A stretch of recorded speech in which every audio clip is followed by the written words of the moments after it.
दिले तू मला मालिकेच्या आजच्या भागामध्ये आपण पाहणार आहोत की आता ऊर्जा जी आहे ती आपल्या आईसोबत बोलत असते.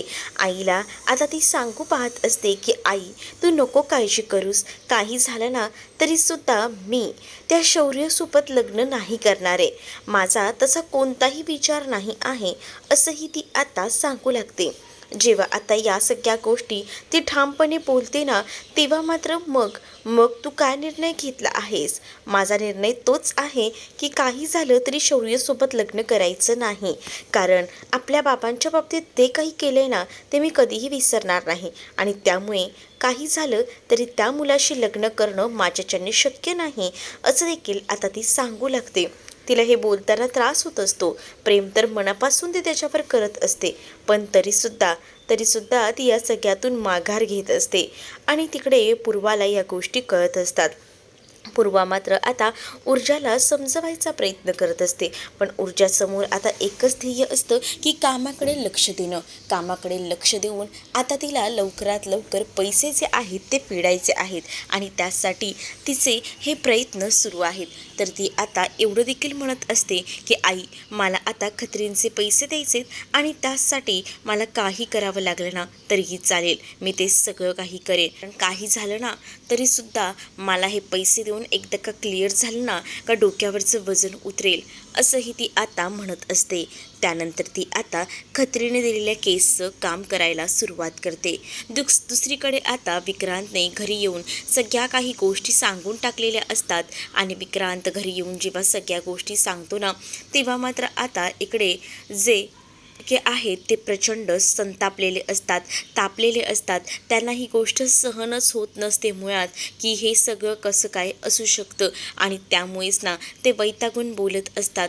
तर दुसरीकडे मात्र आता त्यांना विक्रांत म्हणत असतो की ही सगळी गोष्ट ना त्या आपल्या अर्पिताला सुद्धा माहिती असेल. विचारा दिला, ती आता काही बोलणार नाही, पण मला वाटतंय तिला ह्या गोष्टी माहिती असतील आणि म्हणूनच तर ती आतापर्यंत शांत आहे. हे सगळं ऐकून तर आता अर्पिताच्या आईला तर धक्का बसत असतो. सोबत शिर्केही म्हणत असतात की हे जर असं असेल ना तर काही मी सोडत नसतो. हे खूप चुकीचं वागलं गेलेलं आहे, आपल्याला फसवलं गेलेलं आहे, पण काही झालं ना तरी मी तीर्थाला सोडणार नाही हे देखील विक्रांत आता म्हणत असतो. कारण त्याला तीर्थासोबत लग्न करायचं असतं आणि त्यासाठी तो कोणत्याही थराला जायला तयार असतो. दुसरीकडे मात्र तुम्ही आता हातावर हात घेऊन बसू नका. या सगळ्याबद्दल ना आताच्या आता त्या अर्पिताला विचारा. अर्पिता बघा, तुम्हाला काही सांगते का?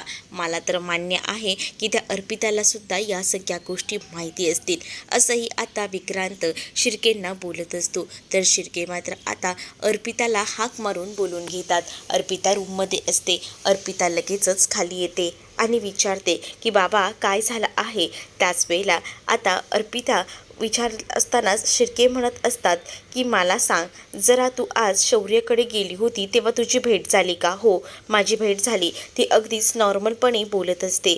मग आता तिला विचारलं जातं की खरंच भेट झाली का? मग तो काय बोलला? तुमच्यात किती वेळ डिस्कशन झालं? हो, आमच्यात नॉर्मल डिस्कशन झालं. कशी आहे तब्येत, काय? आजही आम्ही बोललो असं देखील आता अर्पिता सांगत असते. पण ती आता हे प्रकरण सांगत नसते की तिला या सगळ्या काही गोष्टी माहिती आहेत. ती फक्त बोलत असते की मला सगळ्या काही गोष्टी माहिती नाही आहेत. म्हणजे आम्ही नॉर्मली बोललो होतो, आमचं नॉर्मली बोलून झाल्यानंतर मी डायरेक्ट घरी आले असं देखील तिनं आता सांगितलेलं असतं. आणि जेव्हा ती ह्या सगळ्या काही गोष्टी सांगते ना तेव्हा मात्र डायरेक्ट शिर्के थेट मुद्द्यालाच हात घालत तिला विचारत असतात की मग मला सांग, तुमच्यामध्ये नेमकं कन्व्हर्सेशन काय काय झालं होतं? म्हणजेच काय काय गोष्टी घडल्या आहेत ते जर आम्हाला क्लिअरली सांग. म्हणजे तुला ऊर्जा शिंदे आणि त्याचसोबत शौर्य या दोघांचंही लफडं आहे याबद्दल माहिती आहे ना? डायरेक्ट विक्रांतने विषयाला हात घातलेला असतो. कारण त्याला ना इकडची तिकडची लपवाछपवी नको असते आणि म्हणूनच तो डायरेक्ट बोलतो. त्यावर आता अर्पिता शांतच राहते. मग आता शिर्के अर्पिताला विचारतात, विक्रांत काय बोलतोय? ही सगळी गोष्ट खरी आहे का? हे शब्द खरे आहेत का? या प्रश्नांची उत्तरं मला हवी आहेत असं देखील आता म्हटलं जातं. त्याच वेळेला मात्र आता ती शांतच राहते. तिला काय बोलावं ना त्या परिस्थितीत काहीच कळत नसतं आणि त्यामुळेच ना शिर्के मात्र आता बोलू लागतात की आता काय ऐकतोय? ही गोष्ट खरी आहे का? हे मला जरा सांग. काय झालं आहे नेमकं, असंही आता विचारलं जातं. आणि त्याच वेळेला जेव्हा या सगळ्या गोष्टी विचारल्या जातात ना, तेव्हा मात्र आता अर्पिता शांत असते.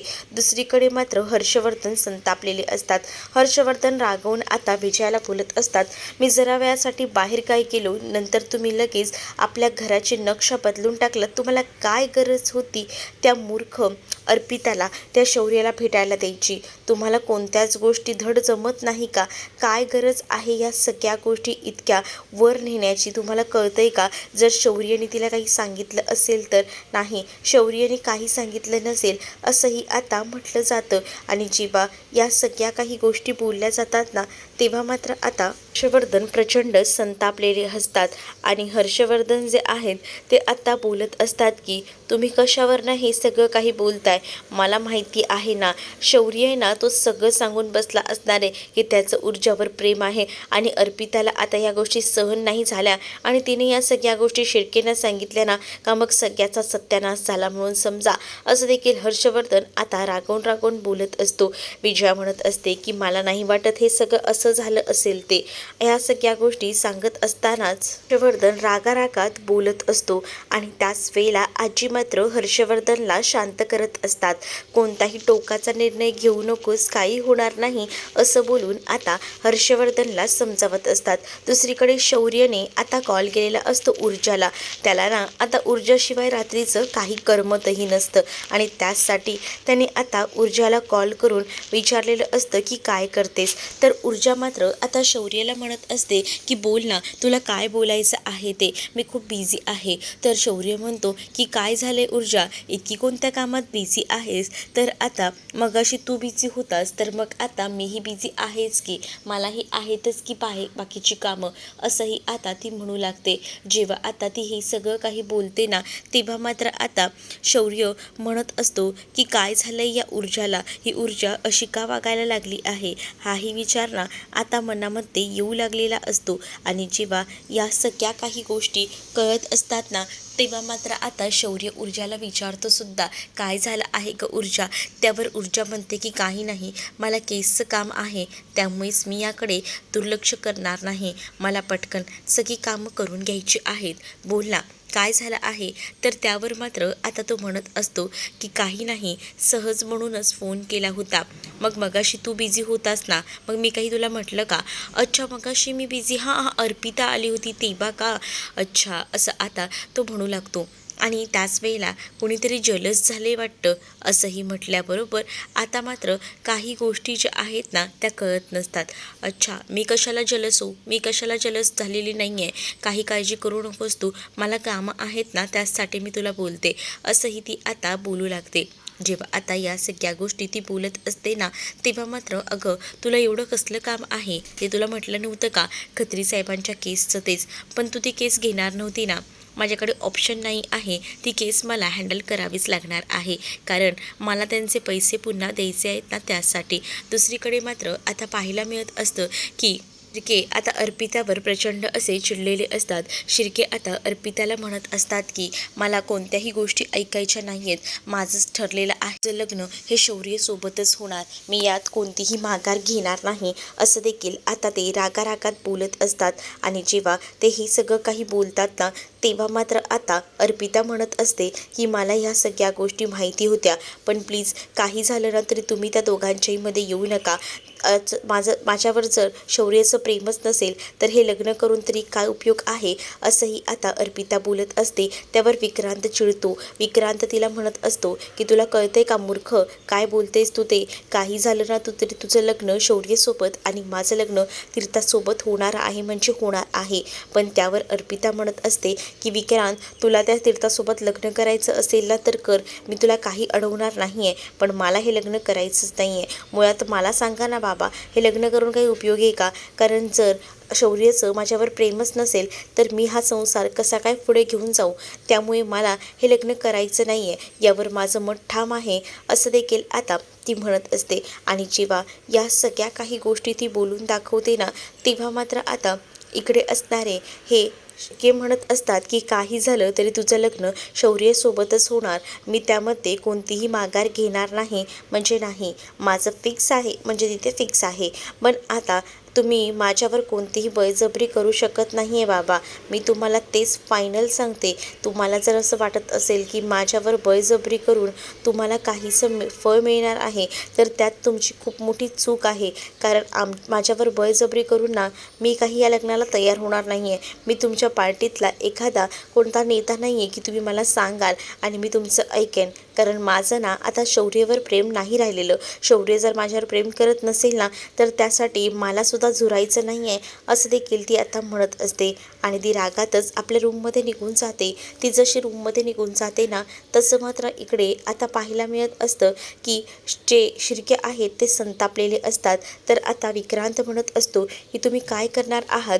काही झालं ना तरी माझं तीर्थासोबत लग्न व्हायलाच हवं.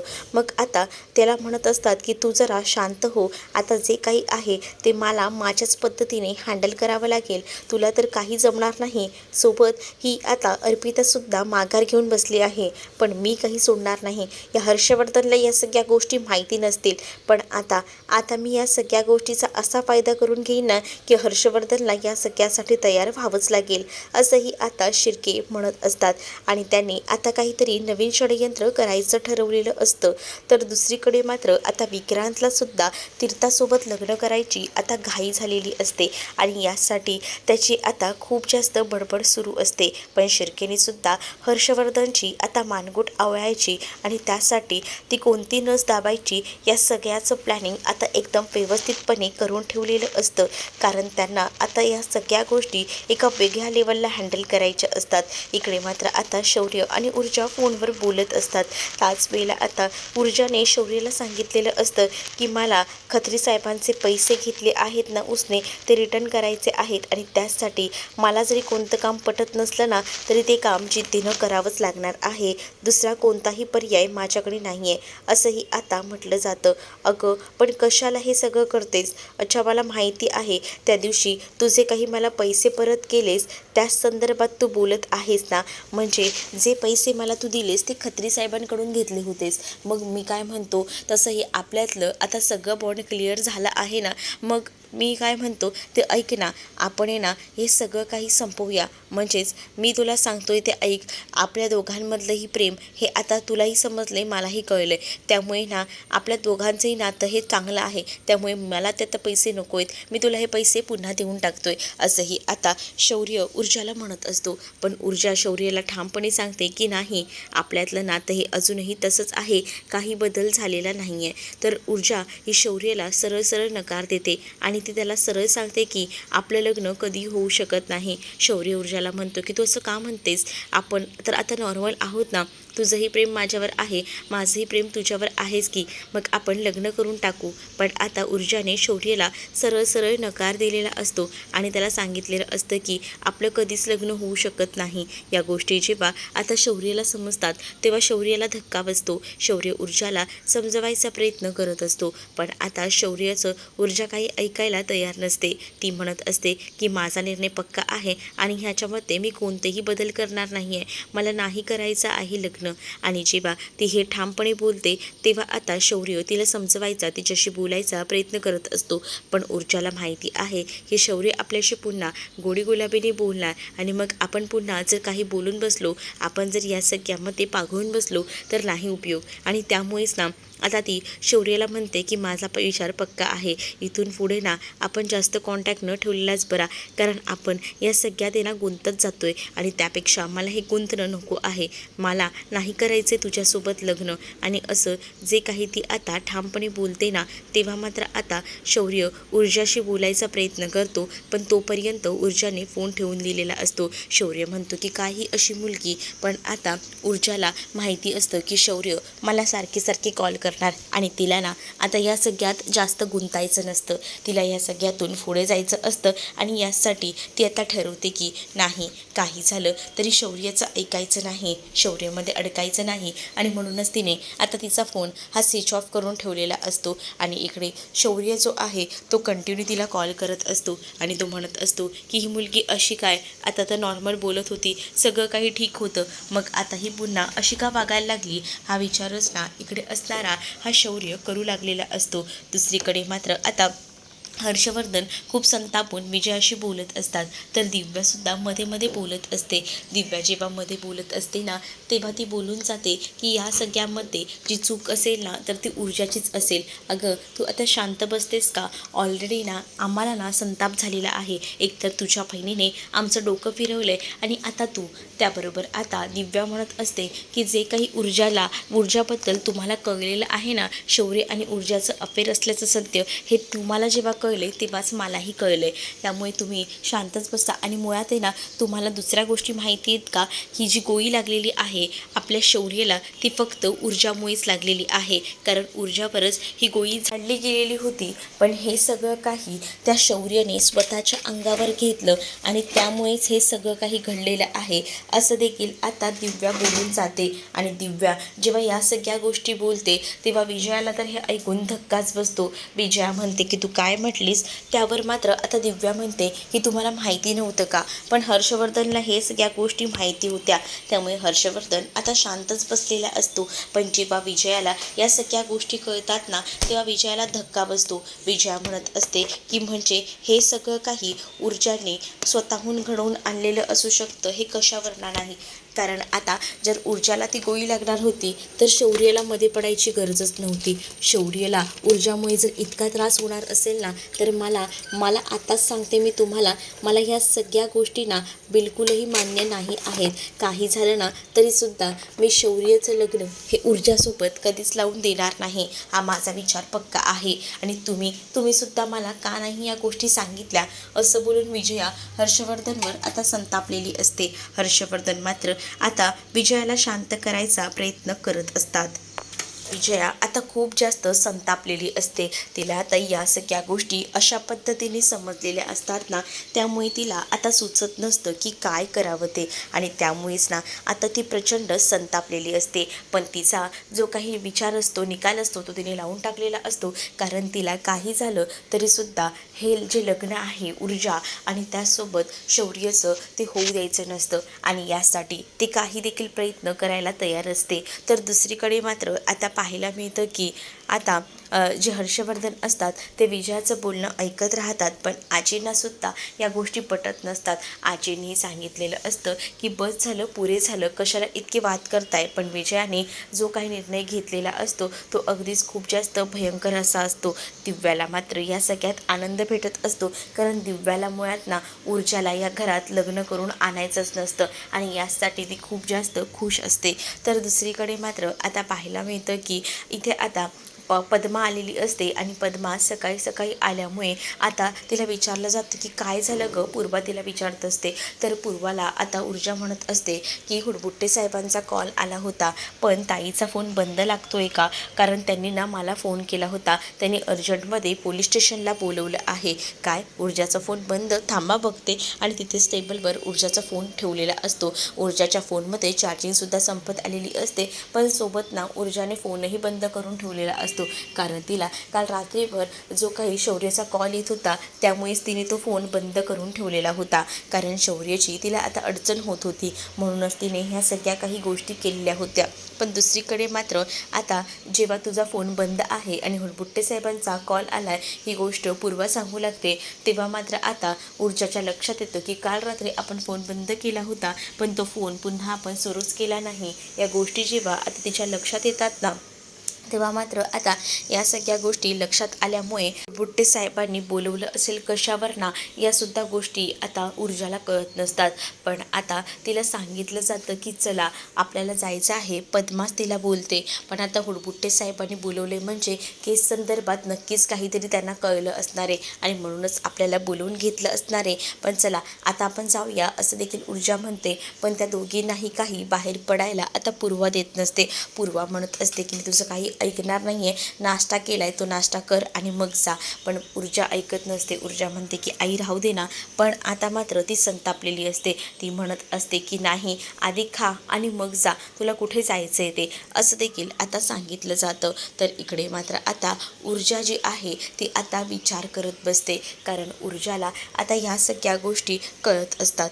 तर पुढील भागामध्ये पाहायला मिळतं की इकडे मात्र आता आधीने त्या ज्या केस लागलेली असते 10 दिवसांनी हिअरिंग असतं, त्या हिअरिंगचं आता इन्व्हॉल्व जे आहे ते आता ठेवलेलं असतं हर्षवर्धनच्या बाजूला आणि हर्षवर्धनला सांगितलेलं असतं 10 दिवसातच पद्माची केस आहे आणि ही गोष्ट आता कळलेली असते इकडे ऊर्जालासुद्धा आणि ऊर्जासुद्धा शौर्यला सांगत असते 10 दिवसानंतर पद्माच्या केसचं हिअरिंग आहे. मग आता इथे ऐकून शौर्यलासुद्धा धक्का बसतो. पण दुसरीकडे मात्र आता हर्षवर्धनने ठरवलेलं असतं या 10 दिवसात ऊर्जाचा गेम करून टाकायचा, ऊर्जाला पूर्णपणे नायनाट करायचं. या गोष्टी तर आता हर्षवर्धनने फिक्स केलेल्या असतात. मग आता या सगळ्यातून शौर्य कसा ऊर्जाला बाहेर काढेल हे येणाऱ्या भागांमधूनच आपल्याला पाहायला मिळेल.